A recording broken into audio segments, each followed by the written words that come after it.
You didn't have any? No, all we had was kerosene lights and candles. And you had outdoor biffy like they have here? Yeah. And what kind? Wood stove? Yes. You had to cut wood? Did you have to cut wood? No, we didn't use very much wood.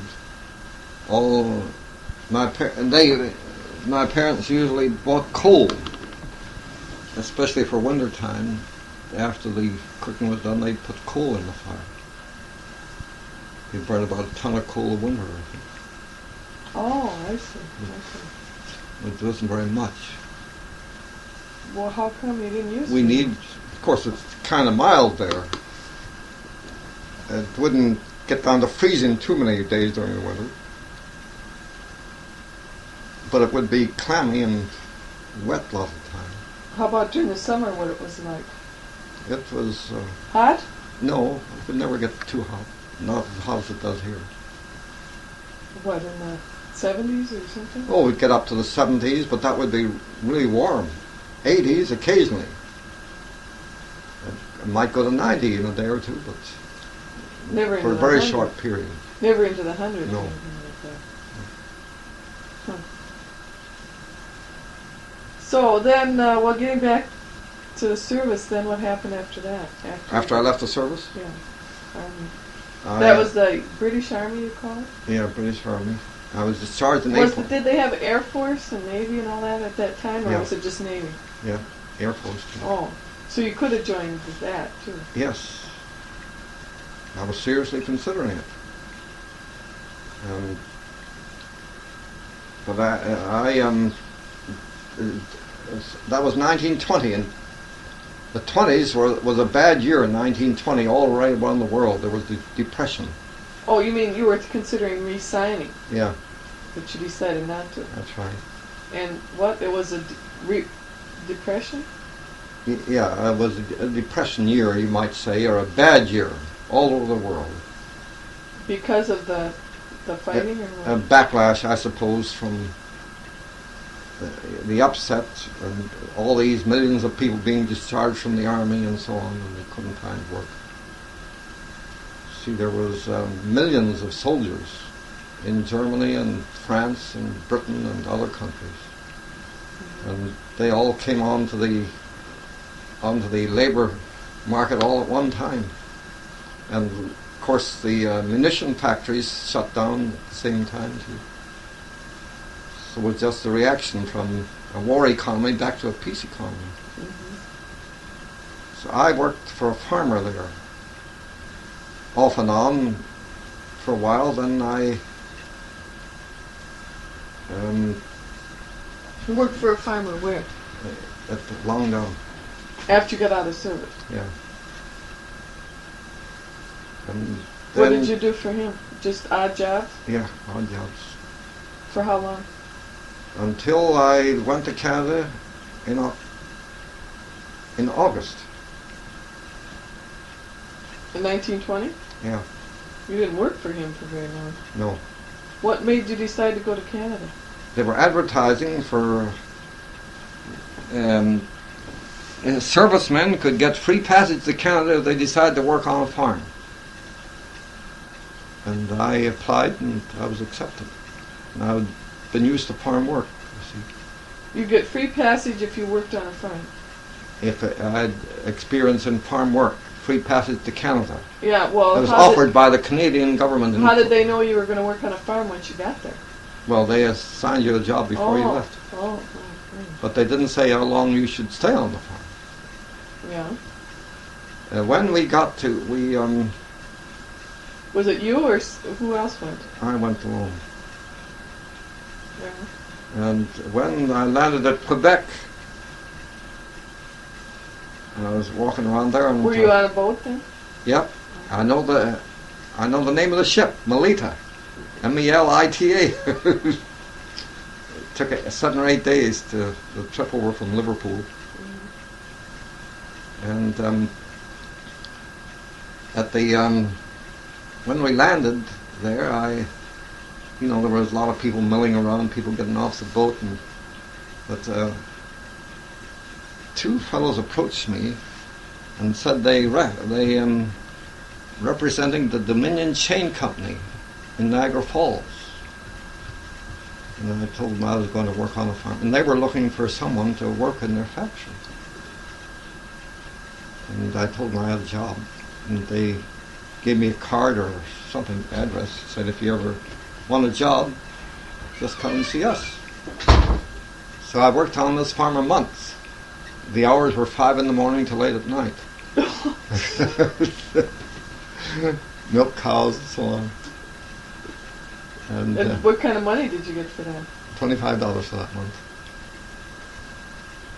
I mean, they really worked you. You didn't have a chance to do anything else. No. Yeah? Eat, sleep, and work. And you were there a month? Yeah. Then what happened? Then I told them I would be leaving, so they took me to the train on a Sunday morning, and I went to Niagara Falls. Now, why did you leave the farm? Well, I thought I'd like to do something different, and the hours of work didn't let you, and Sunday too. Sunday work, maybe not as much as during the weekday, but there was a lot of work to do on Sunday also. So there was no time to go out anywhere, and no car or anything like that. And I thought it'd be better if I got a job in the city where this Dominion Chain Company. Yeah. So the next day after I landed in Niagara Falls on the train, I went to the company and they hired me right away at 50 cents an hour. That was good money then. Yeah, that was good money. And 62.5 cents overtime. So I got to work there. And I liked that. At 10 hours a day, 7 to 12, and then 1 to 6. 7 days a week or 5 days a week? It was 5.5 days a week. Yeah. Where did you live then? At a hotel called Rosley Hotel. And how long did you work for the Dominion Chain Company? About 6 or 7 or 8 months. When a lot of plants were closing down at that time. There was a bad year, 21 too. It was a depression year. Their orders didn't continue after their first backlog of catching up on civilian goods. Then a lot of factories almost closed down in 1921, and they laid off more than half the workers, and I was one of them. That was about March or April. What did you do at that chain company? I made tensile chain, a double wire chain. These two together. There's some out here. I was responsible for looking after 4 machines. If chain was needed, I had to see that all 4 were going, or if the chain for only one machine, that size chain, I'd only have 1 machine to look after. What happened after the Dominion Chain Company? Then I got a job with the Hydroelectric Power Commission on the canal that was then digging around Niagara Falls as a carpenter's helper. Hydro what? Hydroelectric. They call it Hydroelectric Canal. Yeah, and they were digging the canal there. Huh? Yeah. And that pay was even better, 60 cents an hour. Time and a half for overtime. There the hours were 6 days a week, 10 hours a day, and optional work in some overtime on Sundays, 8 hours on Sundays. So I usually worked on Sundays too, 68 hours a week. And I made money there. I saved in the few months I worked.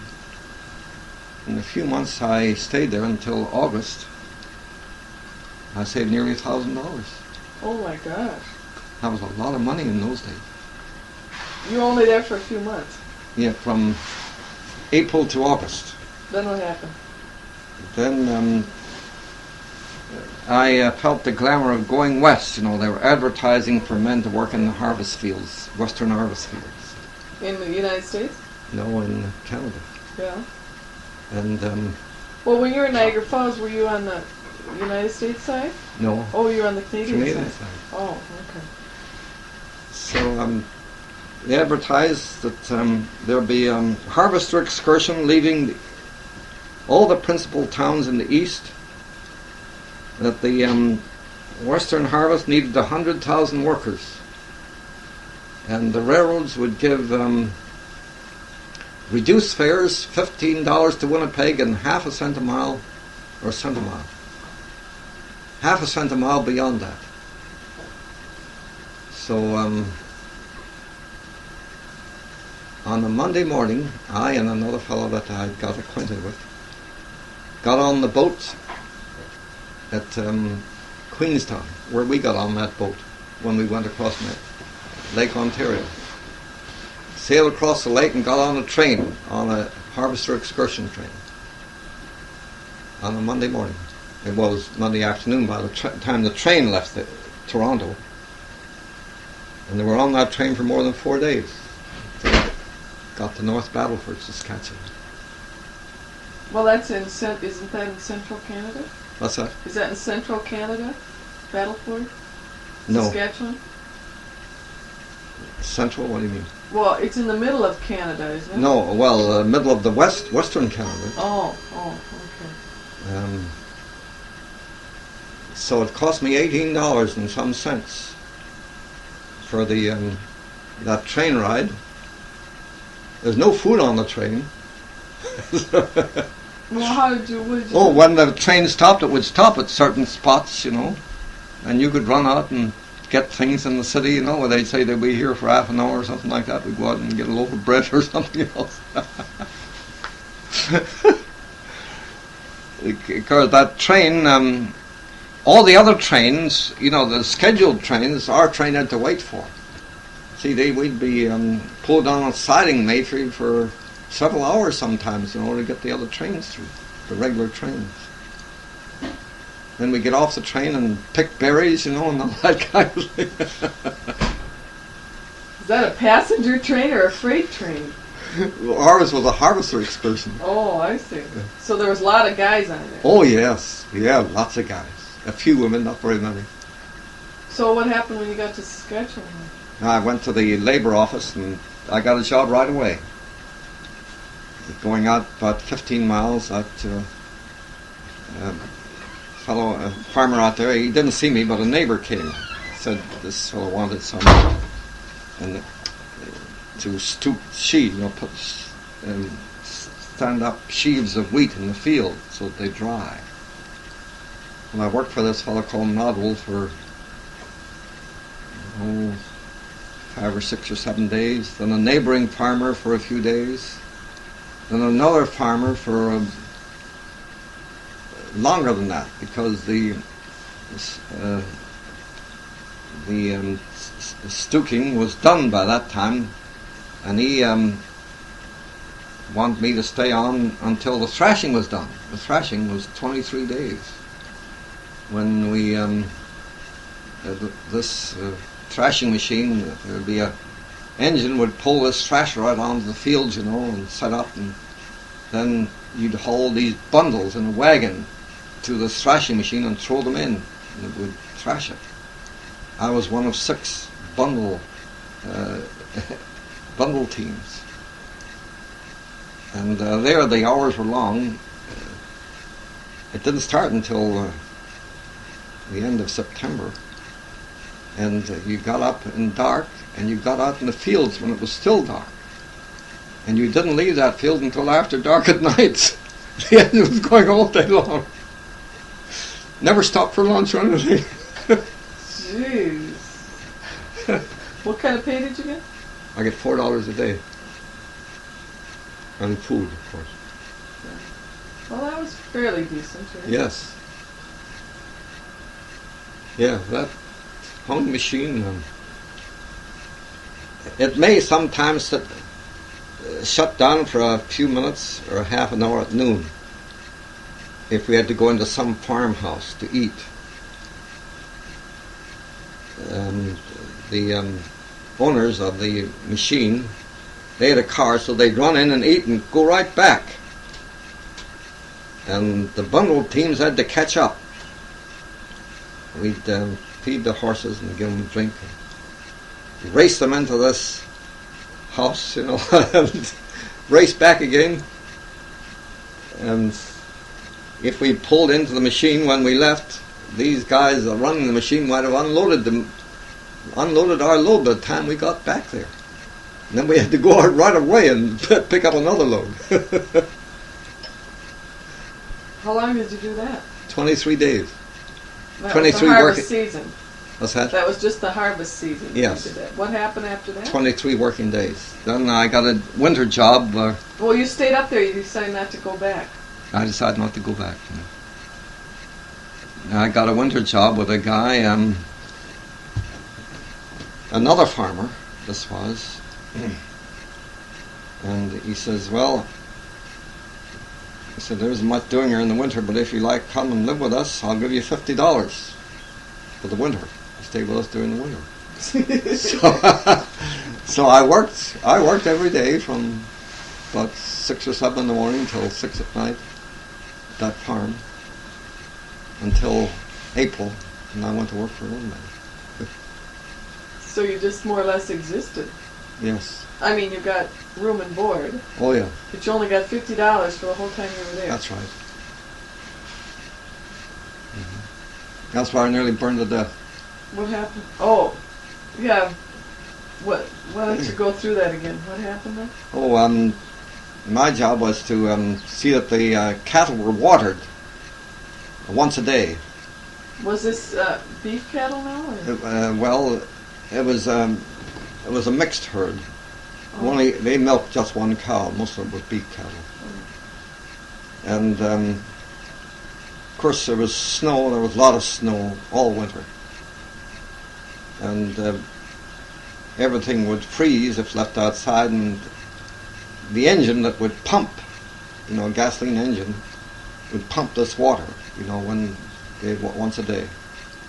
Well, this particular day, I hadn't drained the water from the day before, the morning. So you had to drain the water all the time, or it would freeze solid and probably break the engine. Mm-hmm. But it had frozen and broke the engine, so I had to thaw it out before I could pump water. So I got a can of, I thought it was kerosene, and made a torch, a piece of rag on a wire, and soaked it and lit it and held it under this motor, this pump, in order to thaw it out. Well, the fuel had gone out, I thought, and it hadn't thawed out yet. So I got this can up under one leg like that to pour some more stuff on it, and it exploded. The can exploded, and I was afire all up on this side here. I only had my eyes uncovered, and it took my eyelashes off. So I rolled in the snow, but it wouldn't go off. It seemed when I rolled over that way, the flame would shoot back that way. When I went this way, they'd come over that way. So I knew there was enough water in a tank about as long as that Davenport there, and about as deep. I know there was about an inch of ice on it or something. I thought if I could get in that, that would take it out. And I run for it and lit, a long way from it. I went right through into the water. And then you froze right away. Yeah, I nearly froze. Oh, it was cold. What happened? You went up to the house and the guy said... No, they weren't there. They weren't home. So I got thawed out there in the house, put on some clothes and dried myself out and went back to work. Then the next day, I didn't tell him anything about this until he mentioned it. What happened to that can? He noticed a part of it out, blown away somewhere. I told him what happened to it. And he said, that can cost $1.50 too.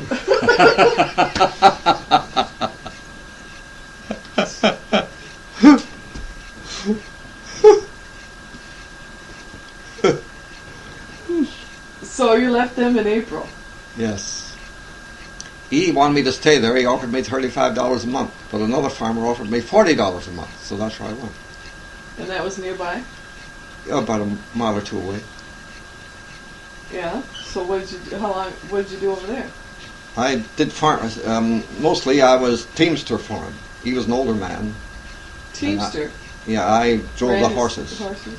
Yeah, plowing and harrowing and seeding and No tractors in those days. no cutting hay and that kind of thing. Yeah.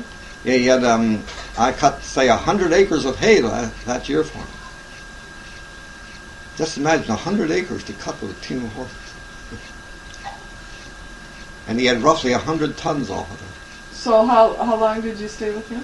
Until November 1st. That's when I bought this 160 acres. Which was nearby? Yes. You had enough money then saved? Yeah, I had a good deal. I bought it from the Canadian Pacific Railway. It was their land, and I paid $14.50 an acre. It was a very small amount down, and you could have it at 2% interest for the first 2 years. And after that, if you'd broken so much land and had a house on it, the deal would go through, and for the rest of the land, the rest of the debt, you'd pay 6% interest. So the total cost, I think, if I remember rightly, for that 160 acres was $1,450. So, before you bought your own land, you had worked for about 3 farmers at that point, right? Yes. So what year was this that you bought your land, or how old were you? 22. You were 22? Mm-hmm. You'd had quite a few jobs in a couple of years. Yes. Yes. So how many, 160 acres? Yes. So what did you, and there was nothing on it? No. Well, there was a shack on it where somebody had lived on it before. Is that where you lived then? Yeah. In the shack? Yeah. I had to fix it up some. Build on it. Some. Not too much, I bet. Did you put very much into it? No. It was most my own labor. Yeah. Well, so what did you do with this 160 acres? Oh, I plowed it up. I plowed 23 and a half acres that following spring and put into wheat. Yeah. And I got a yield of 29 bushels an acre. Which is good? Yeah, excellent. And then I gradually enlarged it each year after that until 1927 when I left there. And I worked in with the other farmers. So how many years were you there? What's that? How many years were you on that land? 5 years. Nearly 6 years, but I took off 5 crops. What do you mean you took off 5 crops? Well, you see, although I bought in 22, I didn't have a crop until 23. Oh. 23, 24, 25, 26, and 27. So it was you just did wheat then? Yes, that wheat. was it? Yeah, except I grew a few oats for feed for the horses and stuff. You had horses, and did you have a barn or anything? Yeah. You built that yourself? No, there was an old barn, an old log barn there, which needed repair. Yeah. What other animals did you have? I bought a couple of cows there too, thinking I'd milk cows and sell cream or something, but that was too much work. I got rid of the cows in a year. Oh, what else did you have? Nothing? No, just horses. Oh. So during the 5 years you were there, what did you do besides farm? I mean, where you got to know these people from Canada and stuff? And Yes. all the neighbors? And Yeah, I got to know the neighbors pretty good. I was invited out many places. We went out and played cards and went to dances and all kinds of school affairs and so on. Were you active in the community? Yes. In fact, I joined that first year in New York called the Farmers Union. And then there was a rivalry with what they called the Grain Growers Organization. And there was a lot of confusion or action around the province about these two organizations, so they wanted to merge. And my local sent me as a delegate to this merger organization in the merger meeting in Saskatoon. And I went to Saskatoon, that's 100 miles or more than 100 miles away. And I remember going and living at the Salutation Hotel at $1 a night. Yeah, how long were you there? I don't know, 2 or 3 nights, I think. Yeah. They decided to merge. I came back.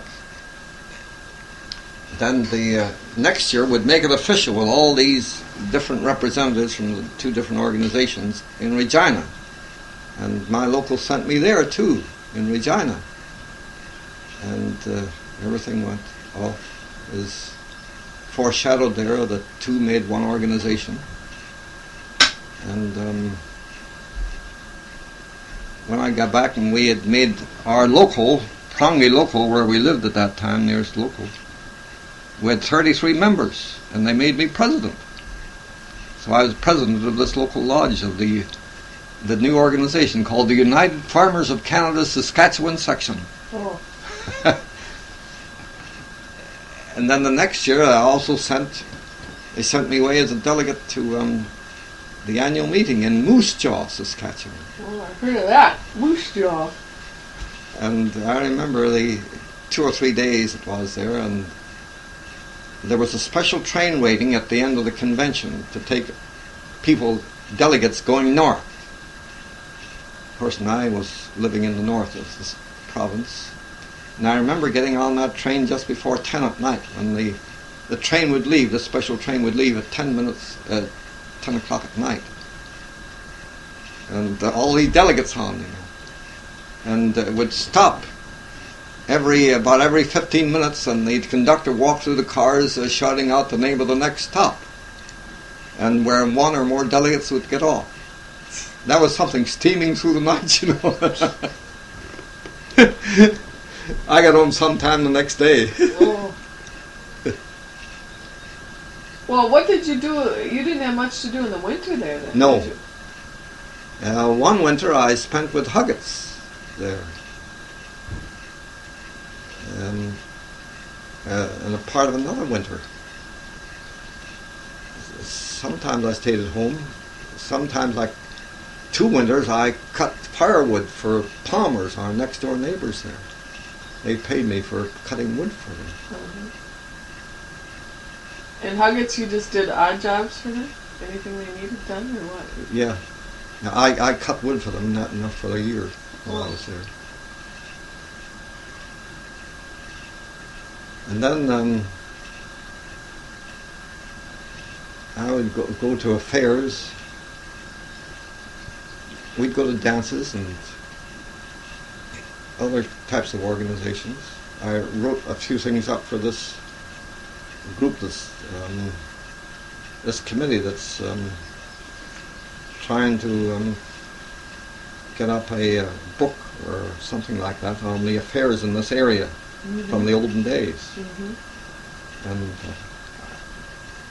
they wrote me back 2 or 3 times, and I sent them 3 letters this year so far on my experience there with different things. Mm-hmm. Well, are those people, they're not, who's, the people living that you knew? Well, they or were... is it their kids that were living? They were kids when I was there. Their parents have died? Yeah. Yeah, but they remember you. Oh yes, they remember me well. Especially this particular person wrote to me because they were not too far away, and I used to visit their home several times during the winter. Well, I mean, that's over 50 years ago, almost 60 years ago. Yeah. Well, how old are these people? Well, Philip Francis has been writing to me about 10 to 15 years younger than I am. Oh, I see. And it was his mother who encouraged me to sing, prodded me. She played the piano. And that's why I learned those songs. I've sung many times in various areas since. I'm looking for a bonny lass to love me. Yeah? She wanted you to sing that? Yeah. Oh, now I know where that came from. And 3 or 4 times a year we'd sing it at different gatherings up there. She'd play the piano and I'd sing. Oh. That's why I learned to sing. Oh. I mean, before groups. Yeah. She liked playing the piano and wanted you to sing with her, huh? Yes. Or while she played. Yes. But my singing, I think my mother initiated me to that. You know, when my father was away in South Africa, I remember she would gather us around the fireplace. I was between 3 and 6 years old when my dad was away, and we would often sing, and she'd tell us words of songs, and we would sing them. I would sing with her and my sister. What was your dad? You never told me. What was he doing in South Africa? He was doing carpentry work. For how long? 3 years. And he went there mainly for his health. He had TB. Oh, I didn't know. He had TB twice in his life. And that affects, is that your lungs? Or Yeah. what? And climate? Change of climate? Yeah, helps? change of climate. Doctors recommended that. And he got rid of it and came back? Yeah. Well, it wasn't that bad, but the doctor told him it would get worse unless he got a different climate to live in. Uh-huh. And as far as I know, he was in excellent shape when he came back. I was 6 years old then, and I remember when he came home, how brown he looked. And he was my dad, and I didn't remember him from before. Oh. And he took me on his knee and so on. Well, was he sending money back then to Oh you? yes, yeah. He made good money there and sent it home, enough for us to live on. Us, my mother and 3 children. Mm-hmm.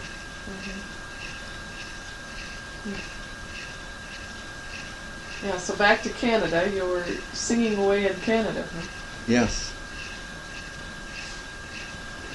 Yeah. Then with these meetings that they sent me to, I always felt that I didn't know enough. I wasn't able to speak up enough, and that's what decided me to quit farming and get more education.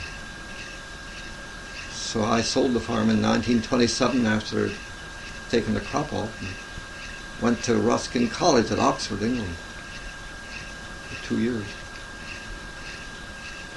Before that, you had had you thought of going to college before that at all? No. Never really had. No. I was intent on making a lot of money up till about 1925 or 26. And what changed then? Changed that, I'd been to these farmers' Yeah. gatherings, and they'd promoted me into positions where I had to speak, And you didn't feel you could? I didn't feel equal to it. Yeah. So, what did you take up at Oxford? Economics and political science, chiefly. Yeah. For 2 years? 2 years. And you didn't have any. I mean, did you have to pass entrance exams and so forth? Yeah, I give you a certain exam or. Because you didn't finish much school, No. but you made it there. Yeah, that's right. And I got, in the 2 years, I got the Oxford University Diploma of Economics and Political Science. Oh. So, what did you work while you were going to school for 2 years? You had enough money? Yeah.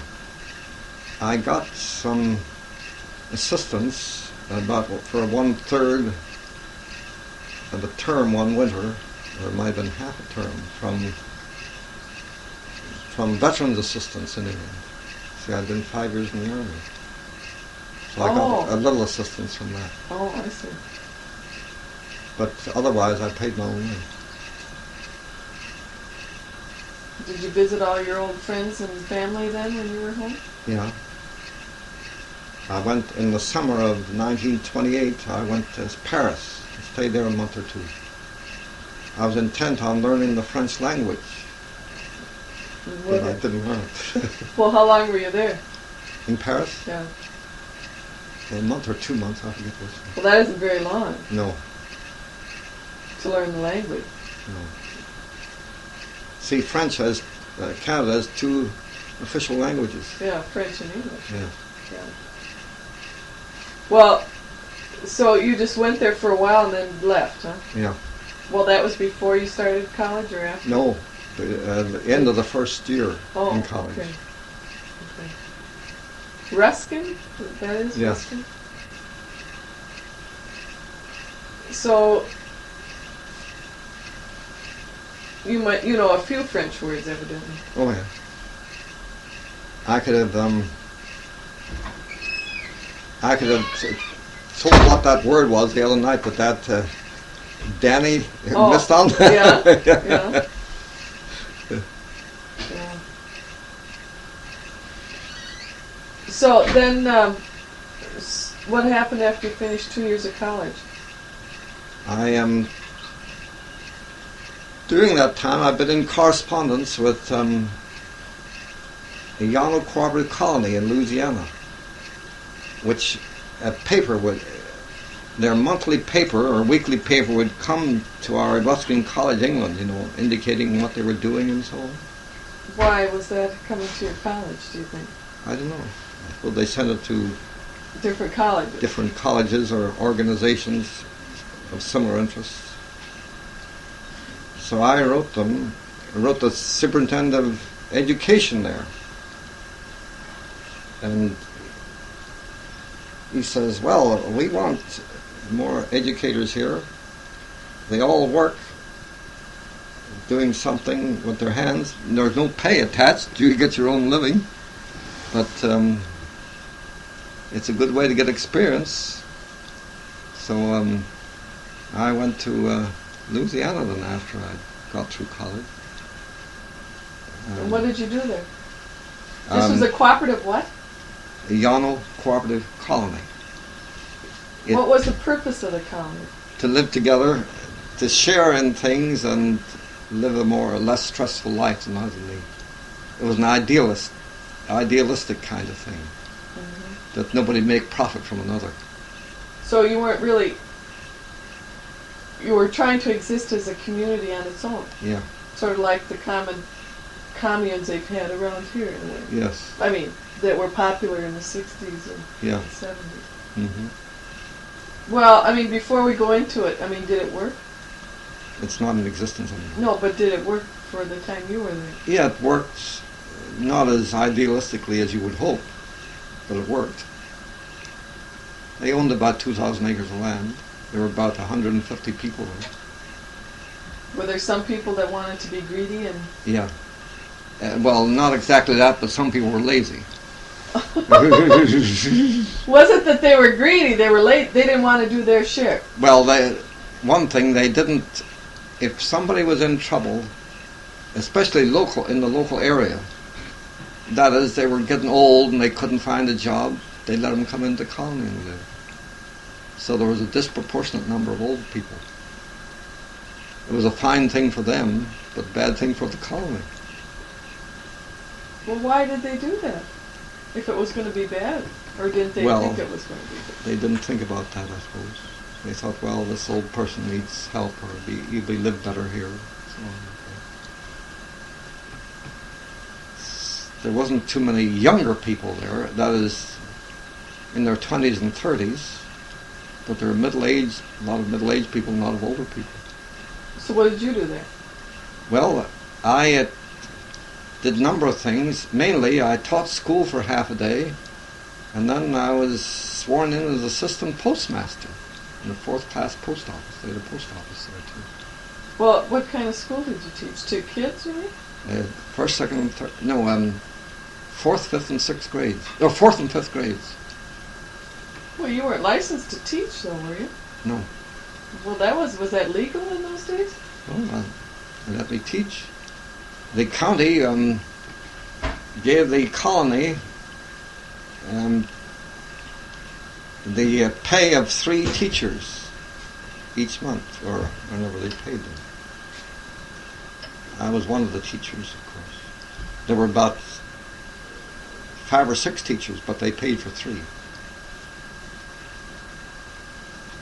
Oh, the county paid for 3. So, yeah. So actually, I suppose you put that all in the pot. Yeah, that's right. Got. Yeah, nobody got as individuals. So what? All you got was your room and board. That's right. And that's what anybody got. That's right. Did you live in your own separate houses, or? Well, I lived in the hotel most of the time. in the hospital at part of the time when they had a spare bed. You slept in the hospital? Yeah. Well, the other families, though, they had their own houses. Yeah, didn't there they? were no houses. What did you think of this place? It didn't come up to my ideals. In what way? Well, it wasn't organized right. The person at the head of the thing was too domineering. Well, was he voted there? Could he have been voted out? He could have been voted out, but nobody seemed to take the initiative in doing it. Mm-hmm.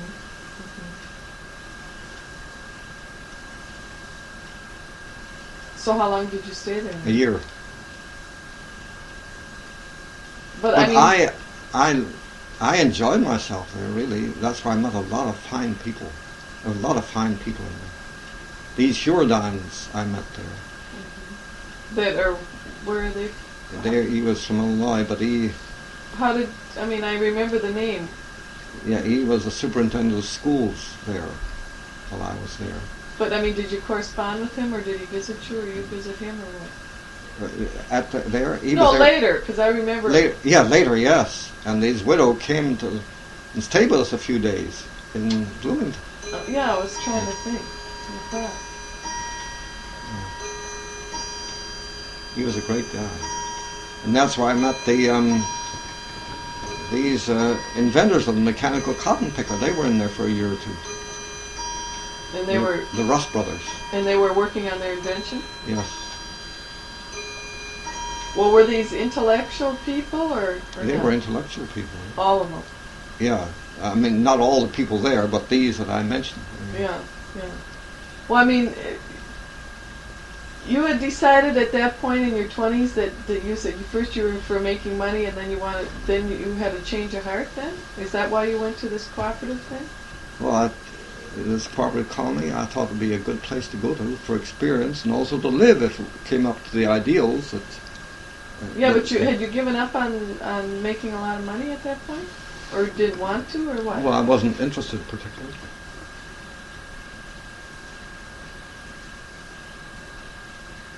And at this colony, there was lots of activity there, all kinds of activities.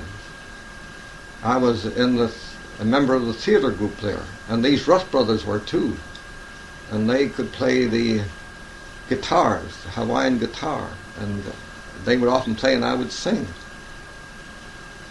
Every Sunday evening there was a theater production.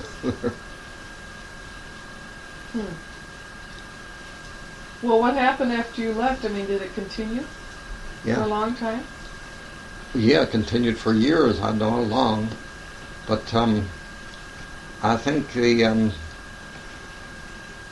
either it broke up or the Army purchased the area because it became an Army camp during World War II. Oh. Well, that would have been in the, about 15 years later or so? Yeah.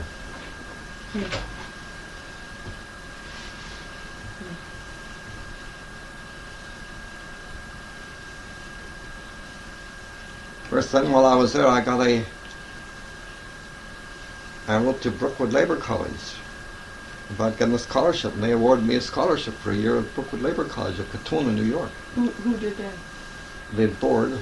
Of this cooperative place? No, the Brookwood Labour College.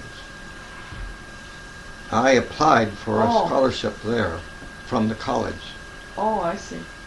And how did you learned about that while you were in Louisiana then? Well, I learned about it when I was in England because a representative of this Brookwood Labour College had visited Ruskin College in England. Oh, yeah. And they taught mainly about the American labor movement and cooperatives and journalism and propaganda and that kind of thing. At this Brookwood Labour College? Yes. So you got a full scholarship? Yes. You didn't have any money at that point? No. So you went up there to this college? Yeah. I hitchhiked there in 1,950 miles. For 1 year? Yes. You were at this Brookwood Labour College? Mm-hmm. How did you exist while you were there? Did you work? No, they supplied my food. Oh, your food, your room and board and everything? Yeah, room and board and everything. How did you manage that? What? How did you manage that? Well, they supplied. I mean, what? They were impressed with your background, or what? I mean, don't why know. did you get the scholarship? I don't know. I applied and it was awarded, so I didn't ask any questions. Dad, I was going to say, we're almost to the bottom of this tape. Do you want to quit for a little while? Yes. And then we'll go on later? Okay. Because that's an hour and a half now. Oh, dear. Oh, 11 o'clock.